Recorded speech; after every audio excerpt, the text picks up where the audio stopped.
Welcome back, and welcome if you hadn't made the first session. As a quick introduction, we're from ISKME, an education nonprofit in California, working principally around open education and its impact on teaching and learning.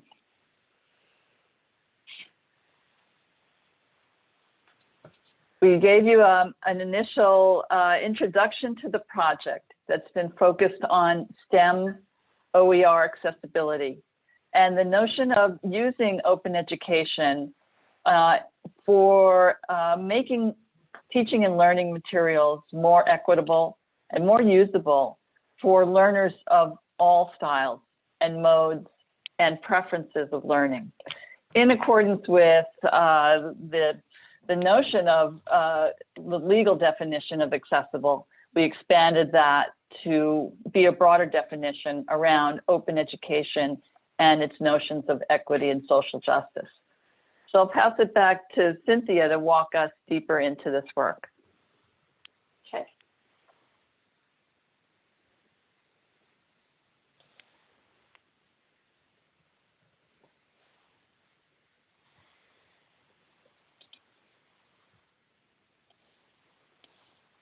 Great, thanks, Amy.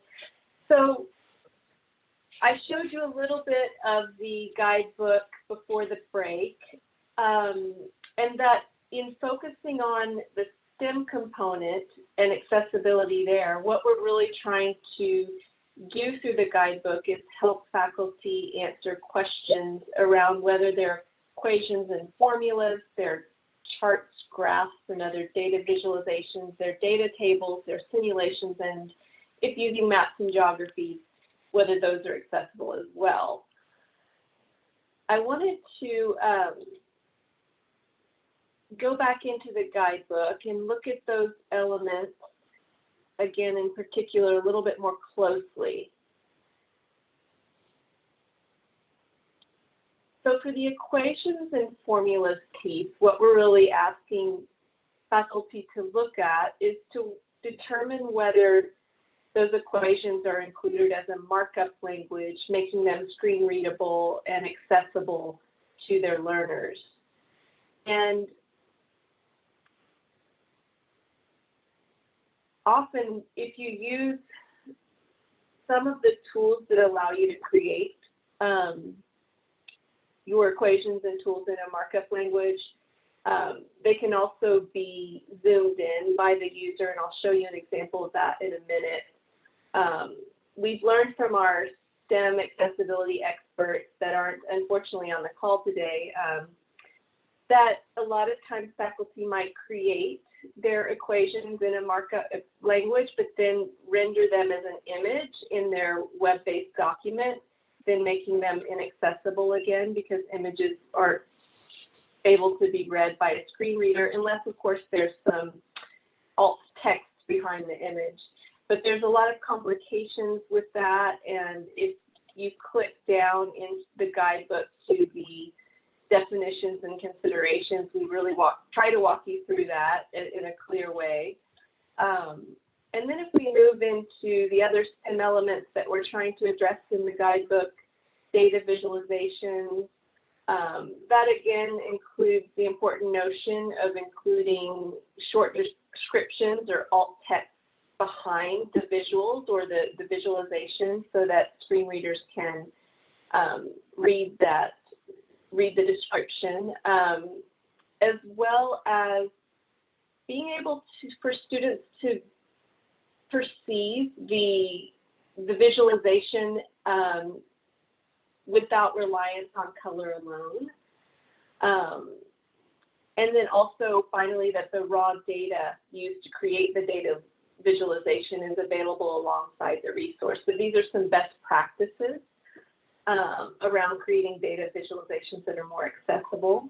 And then moving into data tables, similarly having alt text, long descriptions, being able to navigate it with a keyboard, having, labeled headers and things like that. So I'll stop there, and I want to switch into an example resource. So OER Commons is the OER library that ISKME has developed, and we aggregate, as Amee mentioned in the first session, OER from all over the world, different providers. And we also provide authoring tools where folks can add their own OER. But this, when I searched for STEM content, I found a resource, let's see, called Active Calculus. And I know the text is small for you, but I just wanted to show you a couple things before we click into it. So looking at all the descriptive information about that resource, if I'm a STEM faculty and I'm wanting to determine if this is accessible, I do see that someone's added a tag here called accessible equations. So that's a nice indicator that there might be some accessibility features, but otherwise I have no idea how accessible this piece of OER might be for my students. So if I click view resource in this particular platform, I can go into the resource. I have my checklist, my guidebook. I want to start looking at the resource to determine if the STEM elements are accessible. I see that it's a web-based document. I click into one of the chapters. Let's see. I start looking, I can zoom in, that's great. I start looking for things like the equations. And if I hover over that, I can see that it's clickable. I right click on it. Interestingly, it presents the equation as MathML, which is a markup language, which means that it's screen readable. I can also right click and see that I can zoom in on it so that folks with low vision needs can see the equation if needed.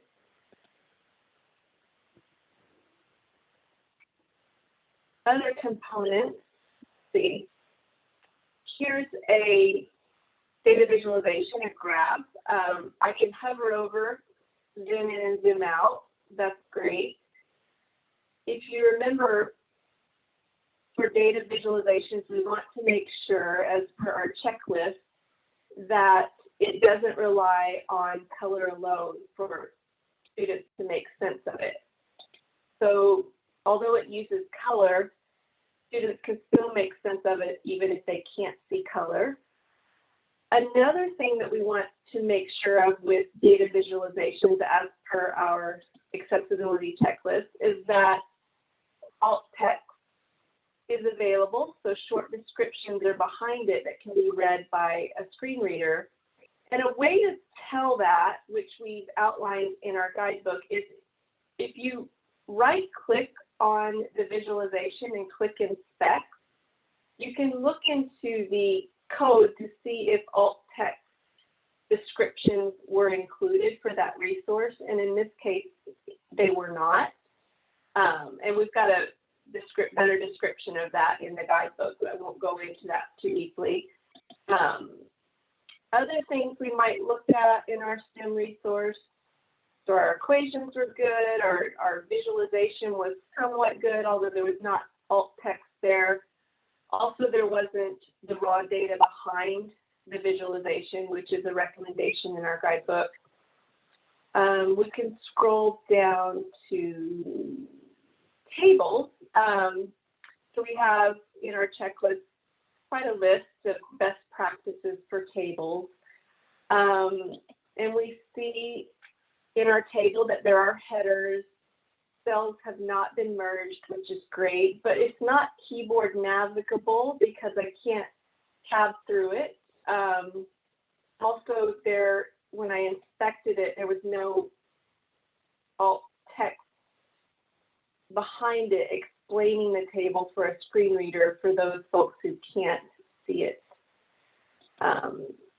So again, we've got some good and bad in our table as well in terms of accessibility support. And then other things I might look at with this resource if I were a STEM faculty is really looking at some of the basic components beyond STEM, like are the headers, is it screen navigable overall? Can I tab through the headers? Is the font size readable? Is the font face readable? So things like that. But I just wanted to show you a few of the STEM components. Go back to our slides. Great.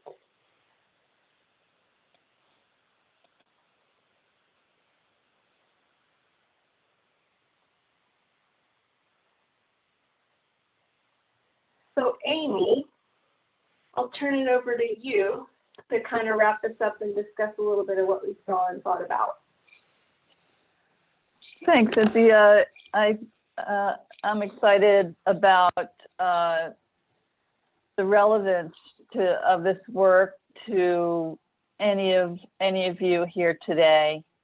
Are there folks that have been involved in OER that are either creators of OER, or you've been perhaps considering adopting OER and have been searching different platforms or repositories, gone through any evaluation of material that may be openly licensed?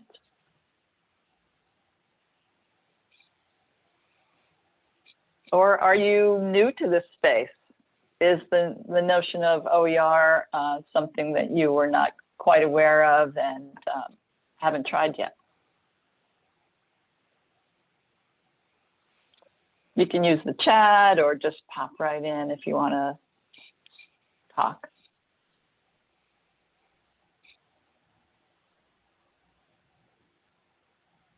Great, Tom's very familiar, and it sounds like you are really deeply in this work by creating a Braille version of your teaching materials. So I did not create the Braille version. Rob Beezer is writing the conversion code. I get to test it to make sure it works, and he's been working with other people in the Braille community. I have learned a lot of things about accessibility because of this project. So Matt Bolkin's Active Calculus book is also written in pretext. The alt text is not there, but there is an easy place to put it in each thing. And I had to go back and put it in for each of the diagrams and figures in the abstract algebra book. Some of the issues that I never even crossed my mind were, how do you make figures available in Braille? Well, you emboss the paper, okay? And that works fairly well for two-dimensional figures, but the world falls apart if you're drawing like a three-dimensional cube. Anybody who's not sighted has a very difficult time with that. And as a writer, what I'd like to be able to do is just write and let the software take care of all these issues as much as possible. And, you know, I think pretext, you know, and it sounds like I'm trying to sell it. Well, it is free, but does a pretty good job with that. We're still learning a lot, yeah. And the advantage of OER is, you know, anybody can, it's not only free, but people can modify it. So for example, my book was written under the GNU Free Document License, and unbeknownst till the project was almost complete, there was a professor in Chile who had translated it to Spanish completely under the OER license, which is perfectly fine. Okay, but now there's a Spanish edition of the textbook.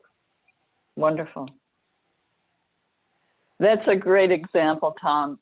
Part of this work and where we want to take it in the future is to help build metadata around materials that have been made available so that others can more easily find them. And so the guidebook is laying the foundations for having and testing a set of standardized descriptors for materials so that we could then apply that in metadata that's searchable. And this plays out in a number of things that we're studying. We're doing a pilot right now and looking for a few STEM educators that may want to help test the framework. If you're interested, please do contact us. We have a couple more openings in the pilot. But we're looking at OER workflows. Where do authors need support, and how could this framework help them as they're looking to make their material more accessible? And then where in that workflow does metadata get applied? And what metadata really makes sense for authors to be manually applying to the material, and where might machine learning and software innovation in the future be able to help with the evaluation of material and applying that metadata? So that's part of the work that we're doing. I don't know if anyone else would like to share about their work, if you've been having to make material accessible for your course, where you've gotten support. Have you conferred with any other experts at your institution? Is there an accessibility office that you can get answers to your questions? Have you tried any state level offices of support around accessibility? Where are people either challenged or have gotten answers for some of their questions?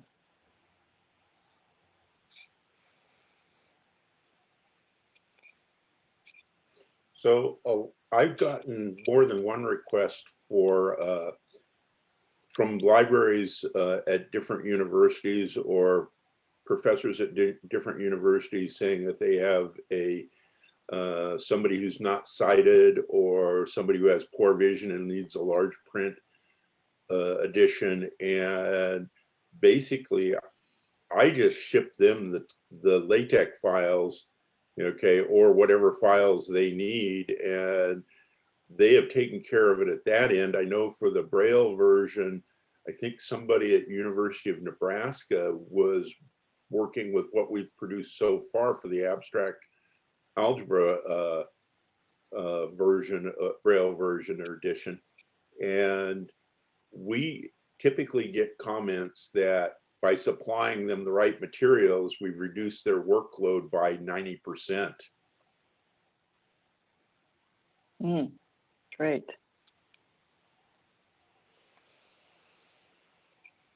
Well, are there any other issues that folks are thinking about in terms of making their materials more inclusive, more equitable, more participatory in general, that cross over with the accessibility issues or other universal design for learning issues? Or if people have any questions about open education in general, about the licensing or other issues, there's lots more research to be done in this area. As Tom was mentioning about, and Cynthia, about markup, math markup, it really has been a challenge for mathematics on the web to be adequately represented and reconcile the presentation of math notation and math content so that it is accessible to all learners. I know some of our advisors are also looking at, haptic touch interfaces that might make material, if it's 3D, translated for those that have vision issues. And so there's lots of great work being done in this area. And we want to emphasize that it may be challenging to make your materials adaptable and perceivable for all learners, but you don't have to do this alone. You can get help from experts. You can start small. And the guidebook is meant to be that instructional tool that can accompany a small start and a jump into accessibility and not have to tackle all the issues at once. All right. Thank you, Amee and Cynthia, for being here, and thanks all of you for coming. Thank you. Thank you. Thanks a lot.